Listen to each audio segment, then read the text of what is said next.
দেশের স্বার্থ রক্ষা করেই বিদেশি রাষ্ট্রের সঙ্গে সুসম্পর্ক বজায় রাখতে চায় সরকার, এমনটাই জানিয়েছেন পররাষ্ট্রমন্ত্রী ডক্টর খলিলুর রহমান। বিকেলে নিজ দফতরে তিনি সাংবাদিকদের বলেন, শহীদ রাষ্ট্রপতি জিয়াউর রহমানের বৈদেশিক নীতিতেই চলবে সরকার। বাংলাদেশের মানুষের স্বার্থ রক্ষা করে সবার সাথে ভালো সম্পর্ক রাখবো এবং আমাদের foreign policy for a change after 17 years, এটা আমাদের জনগণের ইচ্ছা আকাঙ্ক্ষার প্রতিফলন ঘটাবে আমাদের ফরেন পলিসি, সেদিকে আমরা এগোতে চাই। মাননীয় প্রধানমন্ত্রী তার বিভিন্ন ভাষণে একটি কথা বলেছেন বারে বারে, সবার আগে বাংলাদেশ ফার্স্ট। আমাদের ফরেন পলিসির মোটো হবে হচ্ছে বাংলাদেশ ফার্স্ট। আমাদের স্বার্থ সম্পূর্ণভাবে রক্ষা করে আমরা আমাদের পররাষ্ট্র কর্মকাণ্ড চালাবো। জনপদের সময় আরও থাকছে। কক্সবাজারের নাফ নদীতে আবারও হানা মিয়ানমারের আরাকান আর্মির। নাইক্ষ্যংদিয়া থেকে বাংলাদেশি 5 জেলেকেও অপহরণ, দুশ্চিন্তায় স্বজনরা। বছর বছর পুনঃভর্তি ফি নিতে পারবে না শিক্ষা প্রতিষ্ঠানগুলো। প্রতি বছর ভর্তি ফি নেয়ার নিয়ম বাতিল করে প্রজ্ঞাপন জারি করেছে শিক্ষা মন্ত্রণালয়। প্রজ্ঞাপন অমান্য করলে বরখাস্ত করা হবে প্রধান শিক্ষককে। তবে টিউশন ফি নিতে পারবে বেসরকারি শিক্ষা প্রতিষ্ঠানগুলো। বছর গড়ালেই অভিভাবকদের উপর খরচ হয়ে পড়ে ভর্তি ফি। শিক্ষা প্রতিষ্ঠানের এই প্রথা বাণিজ্যে রূপ নেয়ার অভিযোগ অনেকের। প্রতি বছর ভর্তি ফি নেয়ার এই নিয়ম বাতিল করেছে শিক্ষা মন্ত্রণালয়। গেল 9 ফেব্রুয়ারি শিক্ষা প্রতিষ্ঠানের আর্থিক স্বচ্ছতা ও জবাবদিহিতা সংক্রান্ত নীতিমালা 2026 জারি করা হয়। এই নীতিমালা অনুসারে পুনরায় ভর্তি ফি নেওয়ার সুযোগ থাকছে না। কোনো প্রতিষ্ঠানে ভর্তিরত কোনো শিক্ষার্থীর নিকট থেকে কোনো ক্রমেই পুনঃভর্তি ফি নেওয়া যাবে না।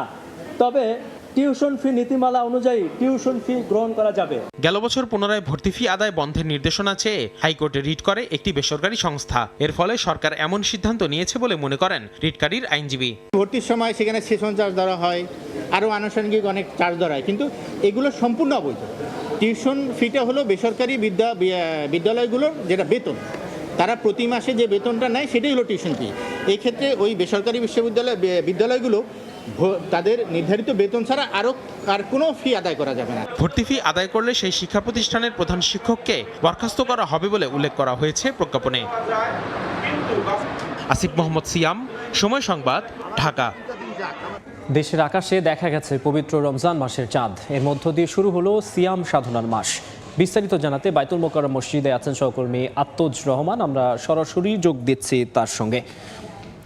আত্তজ, চাঁদ দেখার মধ্য দিয়ে শুরু হতে যাচ্ছে আগামীকাল থেকে পবিত্র রমজান মাস। এরই মধ্যে ধর্মপ্রাণ মুসল্লিরা জাতীয় মসজিদ বাইতুল মোকাররমে এসে তারা প্রথম তারাবির নামাজ শুরু করেছেন। এর আগে আজ সন্ধ্যায় মাগরিবের নামাজের পর চাঁদ দেখা কমিটির সাথে বৈঠকের পর চাঁদ দেখা গেছে বলে ঘোষণা দিয়েছেন ধর্মমন্ত্রী, আমাদের বাংলাদেশ সরকারের ধর্মমন্ত্রী। তিনি বলেছেন, রমজান মাসকে কেন্দ্র করে দ্রব্যমূল্য নিয়ে কেউ যদি কোনো ধরনের কালোবাজারি করতে চায়, সেক্ষেত্রে যারা এই ধরনের কাজ করবে তাদের বিরুদ্ধে কঠোর পদক্ষেপ নেবে বাংলাদেশ সরকারের মাননীয় প্রধানমন্ত্রীর নেতৃত্বে তাদের বিরুদ্ধে কঠোর পদক্ষেপ নেওয়া হবে। এরই মধ্যে জাতীয় মসজিদ বাইতুল মোকাররমে শুরু হয়ে গেছে প্রথম রমজানের তারাবির নামাজ। এরই মধ্যে আজ সন্ধ্যায় দেশের আকাশে চাঁদ দেখা গেছে বলে ঘোষণা দিয়েছেন মাননীয় ধর্মমন্ত্রী। তিনি বলেছেন, চাঁদ দেখা যাওয়ার মধ্য দিয়েই আগামীকাল থেকে পবিত্র রমজান মাস শুরু হবে বলে জানিয়েছেন তিনি। এই সময় তিনি প্রেস ব্রিফিংয়ে কথা বলার সময় তিনি বলেছেন যে দ্রব্যমূল্য নিয়ে কেউ যদি এবার রমজান মাসে কালোবাজারি কিংবা কোনো ধরনের কারসাজি করতে চায়, সেক্ষেত্রে তাদের বিরুদ্ধে সরকার কঠোর পদক্ষেপ নেবে এবং তাদের এই ধরনের কারসাজি না করলেই বরং দেশে শান্তি এবং শৃঙ্খলা ফিরে আসবে। আমরা এই মুহূর্তে অবস্থান করছি জাতীয় মসজিদ বাইতুল মোকাররমে।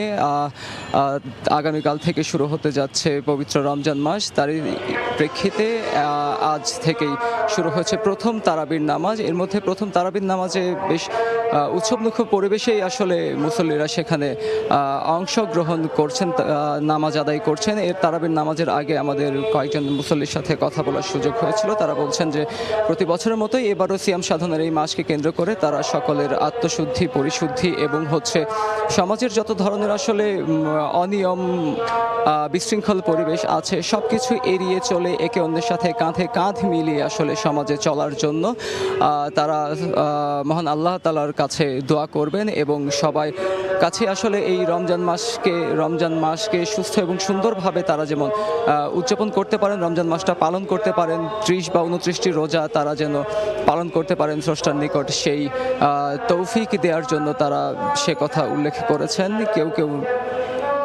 বলছেন যে দ্রব্যমূল্যের যে ঊর্ধ্বগতি সেই বিষয়ে রমজান মাস এলেই দেখা যায় যে দেশের বাজারে দ্রব্যমূল্যের বেড়ে যায়, ঊর্ধ্বগতি দেখা যায়। সেক্ষেত্রে সরকারকে এই বিষয়ে কঠোর অবস্থান নেওয়ার আহ্বান জানিয়েছেন মুসল্লিরা। তারা এই মুহূর্তের বাইতুল মোকাররমে পবিত্র রমজান মাসের প্রথম তারাবি নামাজ চলছে।